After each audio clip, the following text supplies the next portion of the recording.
Are you aware of osmotic communication? Osmotic communication is a learning which you get while sitting with team. When you sit with team members and they encounter few issues, the solutions are discussed, many of the people come up with their ideas, so somehow you get a learning hearing all those solutions. That is osmotic communication. If you are managing projects, you need to encounter and deal with procurement team also on time to time basis. So there are a few terms that I want to introduce to you all which you must be aware of.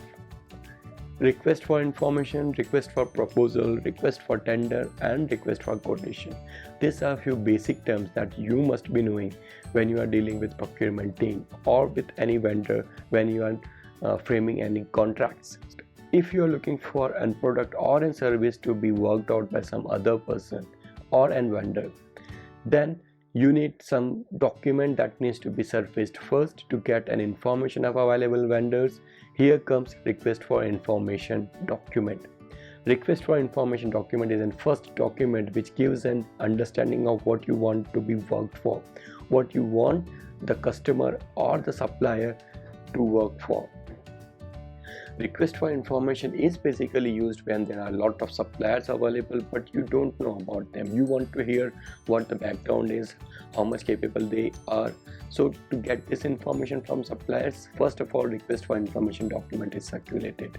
So request for information is a document which gives an high level understanding of your requirement.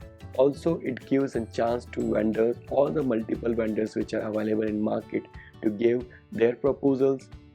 When you have a lot of suppliers, first of all you circulate request for information document to get an understanding of what supplier is best suitable for your requirement and can be looked out further for proposals. This is what request for information is. Next term is request for proposal. Request for proposal is a document which gives an understanding of what you are looking for. RFP gives an detailed information of what you're looking for.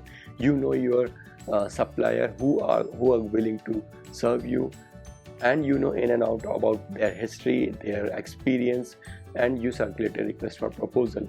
Even though this is also circulated with multiple suppliers, but you are clear what needs to be generated or developed for you. Next comes request for tender and request for quotation. These terms are quite similar. Request for tenders are usually used into government offices or public sector. You might have heard about request for tenders in government organizations as well as public sector. So request for tender is a very generic term in public sector and is used widely. Request for quotation is similar as request for tender, but it does not have so much detailed information as tender. In many of the cases for request for tender, you need to submit a minimum or a predefined set of fees to participate in the bid or in the proposal. Request for tender basically gives an open bidding opportunity to all where a particular fees is first deposited, then further the bids are accepted. Request for quotation is also known as call for bids or invitation for bids. So hope you are clear with request for information, request for proposal, request for quotation and request for tender. These terms are used in procurement and you must be aware of these terms when you are dealing with contracts.